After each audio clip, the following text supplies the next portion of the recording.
अजीब ध्वनि वाले शब्द ढूंढे। जो अजीब है, जो अलग है, जिसका ध्वनि अलग हो, वो ढूंढकर इसमें से खोज कर यहाँ लिखना है। ठीक है, देखिए इसमें कौन अलग है। LIP क्या जगह, लिप। TIN क्या जगह, ये क्या जगह, लोग।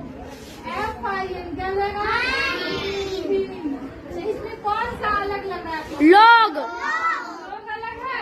Yes miss. क्यों अलग है, क्योंकि इसमें O है, इस सब में I है, LIP TIN LO, इससे LOG आ गया है।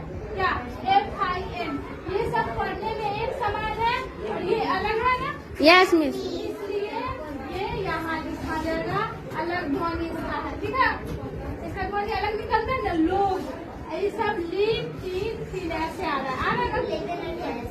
अब यहाँ लिखेंगे, इसमें कौन सा अलग है, कैट फन बन, कैट। कैट। तो यहाँ क्या लिख देंगे, कैट। तो समझ गए आप लोग, यस मिस। समझ गए ना। Yes miss. क्या लिखना है, जो अलग हो, जिसका ध्वनि अलग हो, वो यहाँ पे लिखना है। ठीक है, यस मिस।